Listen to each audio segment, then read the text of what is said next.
Hello दोस्तों, मैं इंद्रेश अपने YouTube channel Indresh GS classes में आप सभी का स्वागत करता हूं। तो दोस्तों, आज हम लोग एसएससी जीडी का हम लोग क्या कर रहे हैं, प्रैक्टिस सेट स्टार्ट कर रहे हैं। ठीक है, एसएससी जीडी प्लस जीएस तो सबके लिए सेम होता है। ठीक है, जीके जीएस का है जो है। तो वीडियो के लिए भी आप लोग देख सकते हैं, यूपी पुलिस के लिए भी देख सकते हैं, सबके लिए इंपॉर्टेंट है। ठीक है, तो चलिए आज का पहला क्वेश्चन देखते हैं हम लोग जो है।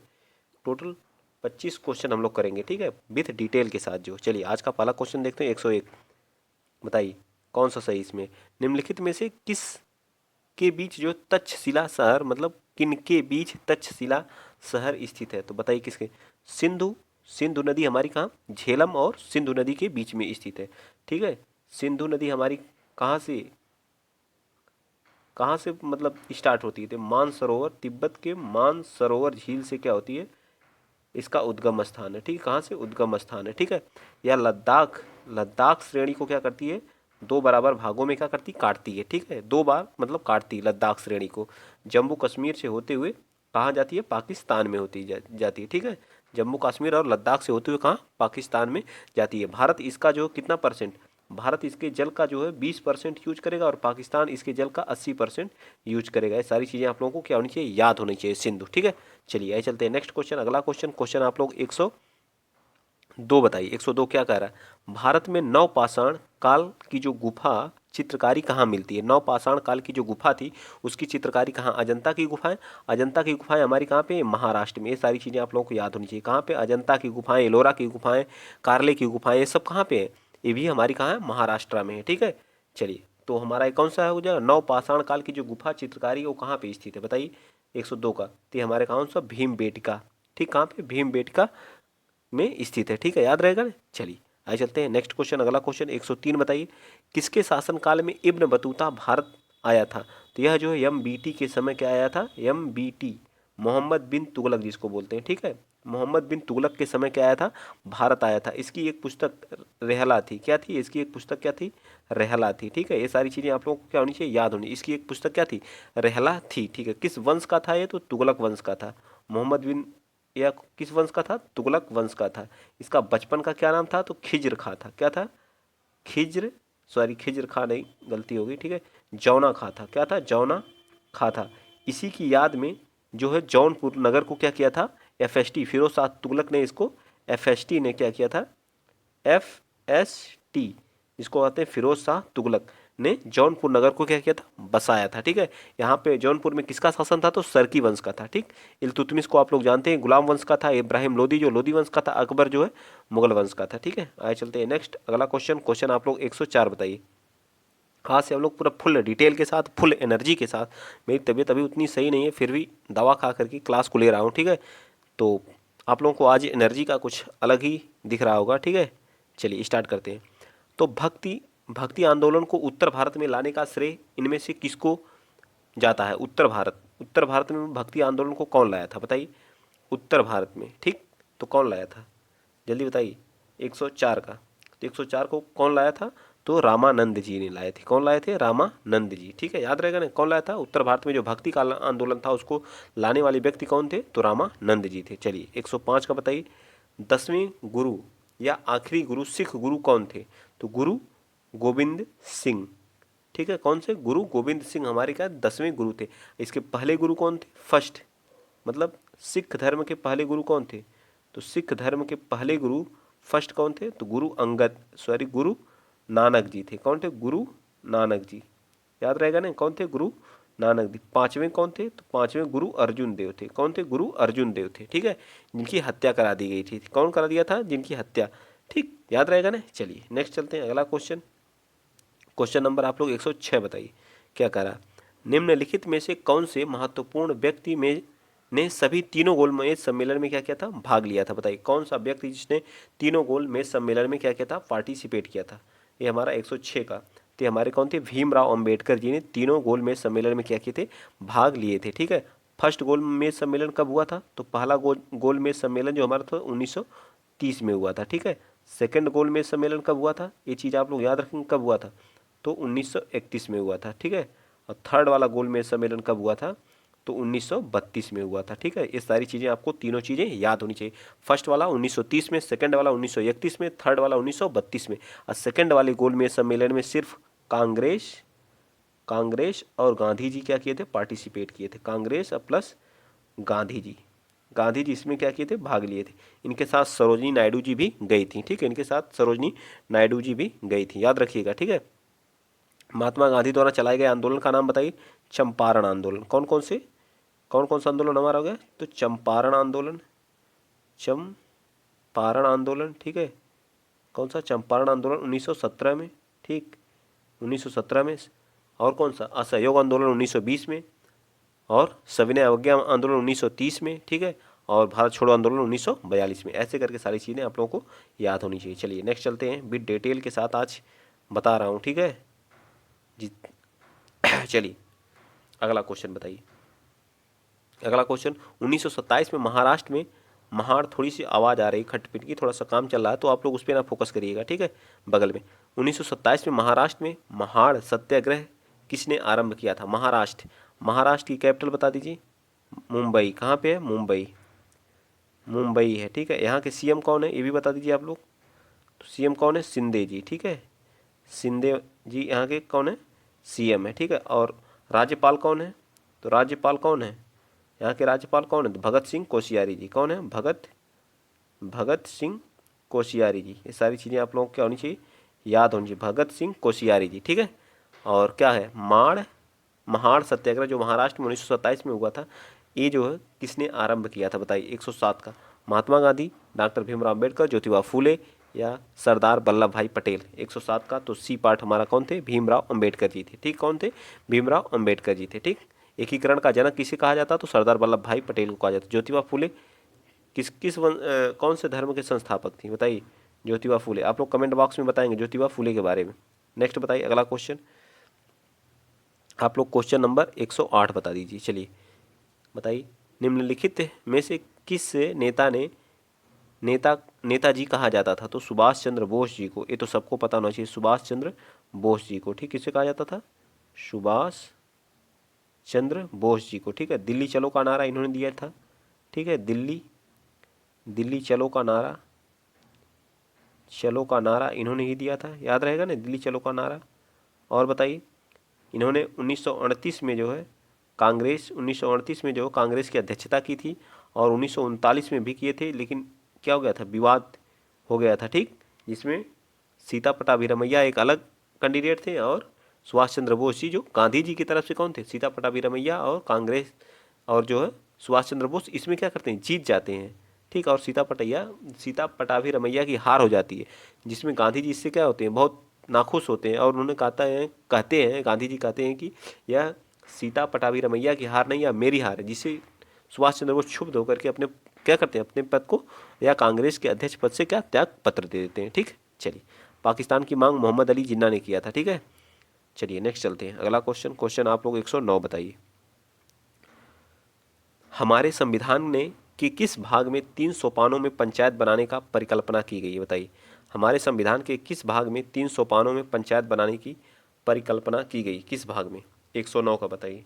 तो 109 का ए पार्ट हमारा मतलब कौन से में, 9वें में। ठीक है, तो इसमें क्या है, 3 सोपानों में क्या पंचायत की बात की गई है। ठीक है, पंचायती राज व्यवस्था। ठीक है, किस अनुसूची में दिया गया है, अनुसूची कौन सी है, तो अनुसूची इसके लिए कौन सी है, 11वीं अनुसूची है। ठीक है, कौन से संविधान संशोधन, 73वें संविधान संशोधन के तहत 1992 में जोड़ी गई। ठीक है, 73वां संविधान संशोधन 1992 में। इसमें विषय कितने हैं बताइए, पंचायत से विषय कितने हैं, 29 है। 12वीं अनुसूची में विषय कितने हैं, 29 है। ठीक है, 74वें संविधान संशोधन से कौन सा जोड़ा गया था, तो 74वें संविधान संशोधन 1992 में ही हुआ था। इससे कौन जोड़ा गया था, तो हमारी नगर पंचायत। ठीक है, नगर पंचायत या नगर पालिका। ठीक है, नगर पंचायत। इसमें यह कौन सी अनुसूची में, तो 12वीं अनुसूची में यह हमारा दिया है, कौन सी, 12वीं अनुसूची में। इसमें कितने विषय हैं, तो टोटल इसमें 18 विषय हैं। ये सारी चीज़ें आप लोगों को क्या होनी चाहिए, याद होनी चाहिए। ठीक, चलिए आइए चलते हैं नेक्स्ट अगला क्वेश्चन नंबर 110 बताइए आप लोग। 110 हमारा क्या कह रहा है बताइए, कह रहा है कि भारतीय संविधान को माना गया है क्या, एकात्मक है, संसदीय है, या रूप में संघीय और भावना में एकात्मक बताइए। 110 का तो 110 का हमारा क्या है, डी है। ठीक है, क्या है, डी है। ठीक, याद रहेगा ना। भारत का संविधान को क्या, भारत का जो संविधान है सबसे बड़ा, सबसे, भारत का संविधान सबसे बड़ा लिखित संविधान है। ठीक है, लिखित संविधान है, लिखित संविधान है। ठीक है, याद रखिएगा, लिखित संविधान। आप लोग नोट्स बनाते रहिए। ठीक है, बहुत इंपॉर्टेंट, सभी एग्जाम के लिए इंपॉर्टेंट है। ठीक है, और जो संविधान सभा में कितने सदस्य थे, संविधान सभा में सदस्य की संख्या कितनी थी, तो 7 सदस्य थे, जिसके अध्यक्ष कौन थे, डॉक्टर भीमराव अंबेडकर जी थे। ये चीज़ें भी पूछा जाता।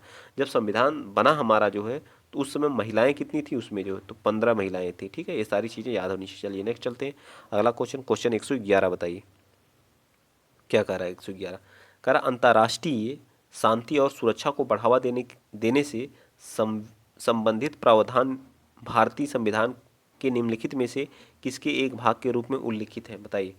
111 का, तो किसके, राज्य के नीति निदेशक तत्व में। राज्य के नीति निदेशक तत्व हमारे किस भाग में है, तो भाग 3 में है। ठीक है, भाग 3 में किस आर्टिकल से है, तो आर्टिकल हमारा कहाँ से कहाँ है, आर्टिकल बताइए 36 से कितना है, 51 तक है। ठीक है, 51 तक है। ठीक है, याद रखिएगा। चलिए आगे चलते हैं, नेक्स्ट अगला क्वेश्चन, क्वेश्चन हम लोग सामने 112 बताइए। भारतीय संविधान का अनुच्छेद 324, 229, 324 से 229 निम्नलिखित में से किस पहलू पर बात करता है, बताइए। किस पहलू पर बात करता है, बताइए। तो चुनाव आयोग हमारा 324 से 329 तक है। ठीक है, इसकी स्थापना कब हुई थी, तो 25 जनवरी 1950 को। ठीक, इसकी स्थापना हुई थी। वर्तमान में कौन है, पहले कौन थे, तो पहले सुकुमार थे। कौन थे, सुकुमार सेन जी थे। ठीक है, फर्स्ट।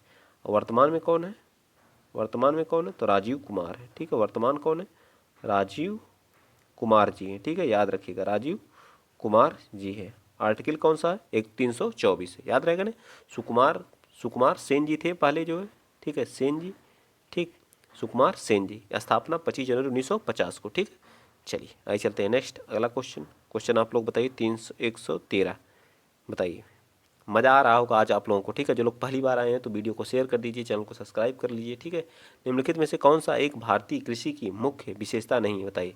कौन सी भारतीय कृषि की एक मुख्य विशेषता नहीं है, तो करंट अफेयर की भी आप क्लास आप लोगों को देखने को मिलेगी। अगर ज़्यादा आप लोग सपोर्ट करेंगे तो करंट अफेयर की क्लास पर डे चलेगी है। ठीक है, एसएससी जीडी वाले और यूपी पुलिस वालों के लिए। ठीक, बताइए। यह मानसून पर निर्भर है, क्या है, यह मानसून पर, कृषि पर, जनसंख्या का दबाव है, बताइए किस पर। 113 का, 113 का कौन सा है, 113 का, तो 113 का हमारा डी पार्ट है। इसमें औद्योगिक फसलों की प्रधानता है। ठीक है, ये क्या है, यही मुख्य विशेषता नहीं है। ठीक, चलिए नेक्स्ट चलते हैं, अगला क्वेश्चन, क्वेश्चन आप लोग 114 बताइए। भारतीय कपास अनुसंधान संस्थान कहाँ पे है, भारतीय कपास अनुसंधान संस्थान हमारा नागपुर महाराष्ट्र में। कहाँ पे है, नागपुर महाराष्ट्र में। कपास उत्पादन में प्रथम स्थान कौन सा है, कौन सा राज्य है, तो कपास उत्पादन में प्रथम स्थान हमारा गुजरात है। ठीक, कौन सा है, गुजरात है। ठीक, इसके लिए कौन सी काली मिट्टी की आवश्यकता होती है, ठीक है, काली मिट्टी। काली मिट्टी को और कौन सी मिट्टी कहा जाता है, तो कपासी मिट्टी, कपासी मिट्टी, रेंगुर मिट्टी, रेंगुर मिट्टी भी कहा जाता है। ठीक है, रेंगुर मिट्टी भी कहा जाता है। ठीक है, ज़्यादातर जो हमारे कहाँ पाई जाती है, महाराष्ट्र गुजरात वाले एरिया में पाई जाती है। ठीक, चलिए नेक्स्ट चलते हैं, अगला क्वेश्चन, क्वेश्चन आप लोग बता दीजिए 115 का। निम्नलिखित में से कौन सी झील मणिपुर में स्थित है, बताइए। कौन सी झील जो है मणिपुर में स्थित है, तो वो हमारी कौन सी, लोकटक, मीठे पानी की झील है। मीठे पानी की क्या है, झील है। मीठे पानी की क्या है, झील है, जो कहाँ पे स्थित है, मणिपुर में। ठीक, याद रहेगा ना। इस पे क्या है, संघाई हिरन, संघाई हिरन क्या करता है, उछल कूद करता है। जो राष्ट्रीय क्या है, पशु भी हमारा कहाँ का है, राष्ट्रीय नहीं, राजकीय पशु हमारा कहाँ का, मणिपुर का। ठीक है, मणिपुर की राजधानी कहाँ है, मणिपुर की राजधानी कहाँ है, इम्फाल है, इम्फाल है, ये भी याद रखिएगा। ठीक है, इम्फाल है। ठीक, मणिपुर मीठे पानी की सबसे बड़ी झील है। ठीक, दक्षिण पूर्वी भारत की जो, नॉर्थ पूर्वी भारत की जो है सबसे बड़ी झील। चलिए नेक्स्ट चलते हैं, अगला क्वेश्चन, क्वेश्चन नंबर 116। हवाई हवाई जलवायु निम्नलिखित, हवाई ज्वालामुखी निम्नलिखित में से किस का उदाहरण है, तो हवाई जलवायु जो है समग्र ज्वालामुखी, ढाल ज्वालामुखी, कैलडेरा ज्वालामुखी या बाढ़ बेसाल्ट ज्वालामुखी? बताइए 116 का।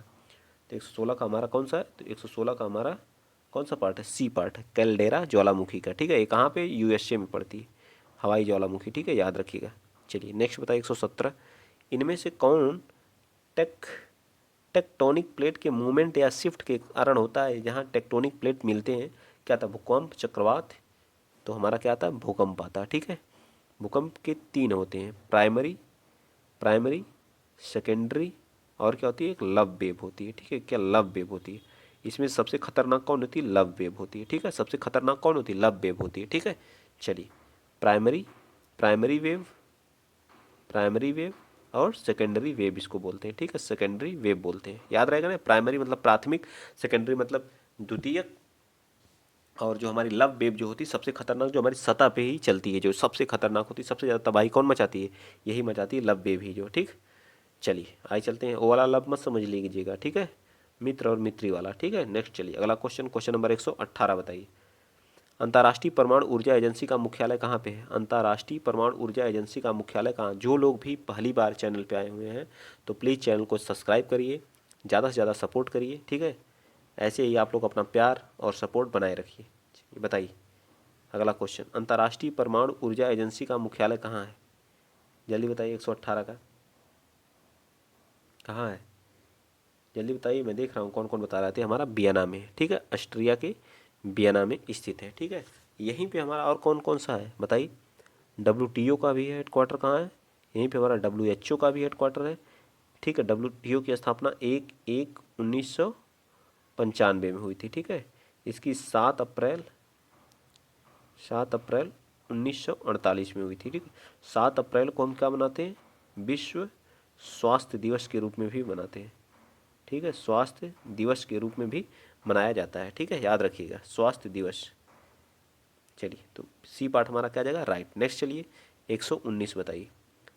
भारतीय अर्थव्यवस्था के बारे में अमर्त्य सेन के सुझाव से संबंधित है। बताइए, अमर्त्य सेन के सुझाव से संबंधित है। बताइए बताइए जल्दी, नोट कर लिया करिए, जो भी डिटेल में बताया जाता है आप लोग उसको लिख लिया करिए। कॉपी पेन से जितना लिखेंगे उतनी चीज़ें याद रहेंगी।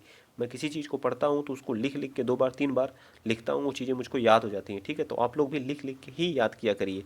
ऐसे एक बार बुक लेके सामने बैठे हैं तो चीज़ें नहीं याद होती हैं। ठीक है, आप लिख देंगे, उसी चीज़ को दोबारा पढ़ लेंगे तो चीज़ें याद हो जाती हैं। भारतीय अर्थव्यवस्था में जो अमर्त्य सेन के सुझावों से संबंधित है, बताइए कौन है? 119 का तो हमारा कौन सा है? बी पार्ट है। ठीक है, बी पार्ट हमारा सही है। तो इसका मतलब कौन कौन सा है? तो हमारे इसे, ये हमारा नहीं है। ठीक है, जन उन्मुख होना चाहिए, बिल्कुल सही बात है। सबसे अधिक निर्धन व्यक्ति की आर्थिक सुरक्षा होनी चाहिए, बिल्कुल सही है। विश्व अर्थव्यवस्था में एकीकरण के साथ साथ राष्ट्रीय बचाव होना चाहिए, बिल्कुल सही बात है। तो हमारा बी पार्ट क्या आ जाएगा? राइट आ जाएगा। चलिए नेक्स्ट चलते हैं। अब बताइए आप लोग 120 बताइए, सामान के वर्गीकरण के लिए प्रयोग होने वाले सामंजस्य वस्तु विवरण और कोडिंग प्रणाली क्या है? बताइए, इसके निम्नलिखित में से किसके लिए लाभकारी होगी? बताइए 120 का बताइए। 120 का क्या आ जाएगा? ये हमारा सी पार्ट हो जाएगा। क्या? सीमा शुल्क और उत्पादन शुल्क के सामानों के वर्गीकरण के लिए होता है। ठीक है, आइए चलते हैं अगला क्वेश्चन, क्वेश्चन 121 बताइए। 121 क्या कह रहा है? कह रहा है लेखांकन के सिद्धांत के अनुसार व्यवसाय बना रहेगा और काम करता रहेगा तथा कोई अंतिम निर्धारण तिथि नहीं होगी। 121 का कौन सा राइट आंसर है? तो इसका जो हमारा क्या है? सुनाम प्रतिष्ठान है। क्या? सुनाम प्रतिष्ठान राइट आंसर है। ठीक, नेक्स्ट बताइए 122, उत्तर प्रदेश का कौन सा जिला उत्तर प्रदेश और बिहार की सीमा पर स्थित है? उत्तर प्रदेश का कौन सा जिला उत्तर प्रदेश और बिहार की सीमा पर स्थित है? बस्ती, बांदा, बुलंदशहर, बलिया? बताइए 127 का। तो 122 का, सॉरी 127 बोल रहा हूँ। तो हमारा बलिया हमारा क्या है? यहाँ पे स्थित है। नेक्स्ट बताइए अगला क्वेश्चन, क्वेश्चन आप लोग 123, ये रहे आपके इतने क्वेश्चन। आज आप लोग हम लोग 125 क्वेश्चन करेंगे। ठीक है, चलिए बताइए बताइए बताइए जल्दी बताइए बताइए 123, निम्नलिखित में से कौन सी फसल उत्तर प्रदेश में आमतौर पर या व्यापक रूप में उगाई जाती है? बताइए कौन सा? गेहूँ, तिलहन, चावल, कपास? सबसे ज़्यादा कौन? तो सबसे ज़्यादा हमारे गेहूँ जो है नहीं उगाई जाती, सॉरी एक मिनट, तो हमारे तिलहन नहीं, कपास नहीं उगाया जाता। कपास आमतौर पे कहाँ की है? गेहूँ उत्पादन में यूपी प्रथम स्थान है, गेहूं उत्पादन, गन्ना उत्पादन, ठीक है, गन्ना आम उत्पादन, सब्जी उत्पादन अभी हाल ही में किसको, पश्चिम बंगाल को पीछे किया। इन सभी में क्या है, प्रथम स्थान है यूपी का। ठीक है, यूपी का क्या है, फर्स्ट स्थान है। ठीक, याद रखेंगे। नेक्स्ट चलिए अगला क्वेश्चन। अगला क्वेश्चन हम लोग यहीं तक देखेंगे आज। ठीक है, ज़्यादा लंबी वीडियो हो जाती तो आप लोगों को दिक्कत होती है पढ़ने में। ठीक है, जिस दिन आप लोग कमेंट बॉक्स में कहेंगे 2-2, 3-3 घंटों की, तो 400-500 की सीरीज चलाई जाएगी। ठीक है, आंवला का सर्वाधिक उत्पादन कहाँ होता है, तो प्रतापगढ़ में। ठीक है, नेक्स्ट बताइए 124, बताइए 125, बताइए उत्तर प्रदेश का लखनऊ शहर निम्नलिखित में से किस हथकरघा हैंडलूम के लिए चिकनकारी, तो किसके लिए जाना जाता है, चिकनकारी या जरदोजी के लिए, तो बताइए कौन सा है, तो चिकनकारी के लिए। किसके लिए जाना जाता है, साड़ी, बनारसी साड़ी कहाँ, बनारस की। एक मिनट, बनारस की क्या है, बनारसी साड़ी क्या है, प्रसिद्ध है। ठीक है, बनारस का पान है वो भी प्रसिद्ध है। ठीक, तो वीडियो अगर आप लोगों को अच्छा लगा है तो प्लीज़ वीडियो को ज़्यादा से ज़्यादा शेयर करिए, चैनल को क्या करिए, सब्सक्राइब करिए। ठीक है, और ज़्यादा से ज़्यादा क्या करिए, सपोर्ट करिए। ठीक है, अब आप लोगों को करंट अफेयर की भी क्लासेस देखने को मिलेगी। ठीक, करंट अफेयर की। ठीक, जल्द से जल्द आप लोगों को करंट अफेयर की भी क्लास देखने को मिलेगी। और आप लोगों को PDF इसका चाहिए तो इंद्रेश जीएस क्लासेस नाम से एक, जिसका लिंक जो डिस्क्रिप्शन बॉक्स में दिया हुआ है, आप लोग जो है कि वहाँ ज्वाइन कर लीजिए। जो है हमारा टेलीग्राम चैनल है, वहाँ आप लोगों को PDF प्रोवाइड कर दी जाती है। तो आज के लिए इतना ही, ज़्यादा सपोर्ट करिए, प्यार दीजिए। ठीक है, आज के लिए इतना ही। जय हिंद, जय भारत।